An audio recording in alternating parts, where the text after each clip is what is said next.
வணக்கம் தமிழக மக்களே! அரசியல் அன்றும் இன்றும் எத்தனையோ மாற்றங்களை கண்டு கொண்டிருக்கிறது.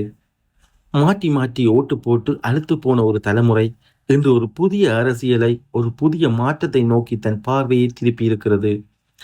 அதுதான் நாம் தமிழர் கட்சி. வெறும் தேர்தல் அரசியல் மட்டுமல்லாமல் மண்ணின் நலம், மக்களின் உரிமை, இயற்கை வளம், தமிழ் அடையாளம் என பேசும் இந்த இயக்கம் இன்று இளைஞர்கள் மத்தியிலும் கிராமப்புறங்களிலும் ஏன் இவ்வளவு பெரிய இரண்டாக மாறி வருகிறது? இதோ ஒரு ஆழமான அலசல். மாற்று அரசியல் மற்றும் கொள்கை உறுதி. கடந்த பல தசாப்தங்களாக தமிழகத்தை இருபெரும் கட்சிகள் ஆண்டு வருகின்றன.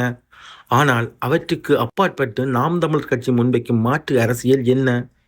லஞ்சம், ஊழலற்ற நிர்வாகம், விவசாயத்தை முதன்மைப்படுத்துவது, அரசு பள்ளி மற்றும் மருத்துவத் துறைகளை தரப்படுத்துவது என இவர்களின் கொள்கைகள் அடித்தட்டு மக்களின் தேவைகளை பேசுகின்றன.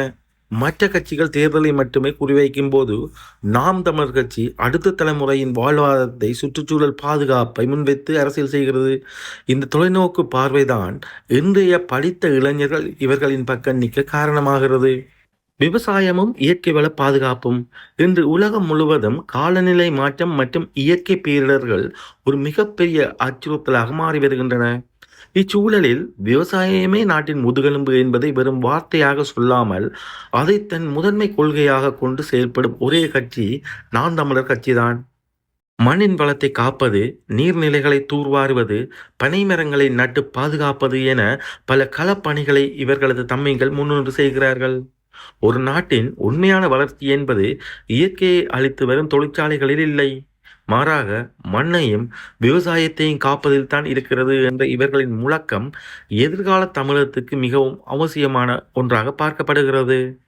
சமத்துவமும் பெண்களுக்கு கொடுக்கப்படும் முக்கியத்துவமும். நாம் தமிழர் கட்சியின் மற்றொரு மிக முக்கியமான சிறப்பு அம்சம் என்ன தெரியுமா? தேர்தலில் 50% இடங்களை பெண்களுக்கு ஒதுக்கீடு செய்வது.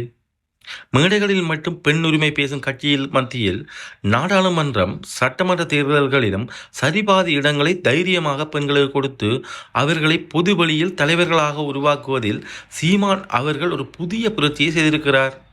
சாதி மத வேறுபாடுகளுக்கு அப்பாற்பட்டு நாம் தமிழர் என்ற ஒற்றை அடையாளத்தின் கீழ் அனைவரையும் ஒன்றிணைக்கும் இந்த சமத்துவ கொள்கை இன்றைய சமுதாயத்துக்கு தேவையான ஒரு மாபெரும் மருந்தாகும்.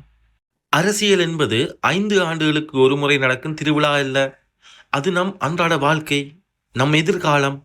வாரிசு அரசியல், பணபலம், ஊடக பலம் என எதுவுமே இல்லாமல் வெறும் மக்களின் ஆதரவையும் கொள்கை பலத்தையும் மட்டுமே நம்பி களங்காணும் நாம் தமிழர் கட்சி தமிழக அரசியலில் ஒரு தவிர்க்க முடியாத சக்தியாக மாறிவிட்டது என்பதுதான் யதார்த்தம். மாற்றம் என்பது வெளியிலிருந்து மாறுவது. அது நம்முடைய ஒரு ஒற்றை வாக்கிலிருந்து தான் தொடங்குகிறது. தமிழகத்தின் வளமான எதிர்காலத்திற்கும் நாம் அடுத்த தலைமுறையின் வாழ்விற்கும் நாம் தமிழர் கட்சியின் இந்த தூய அரசியல் வெல்ல வேண்டும். இந்த வீடியோ பற்றி உங்களது கருத்துக்களை கீழே கமெண்ட் செய்யுங்கள். வீடியோ பிடித்திருந்தால் லைக் பண்ணுங்கள், முடிந்தவரை ஷேர் செய்யுங்கள்.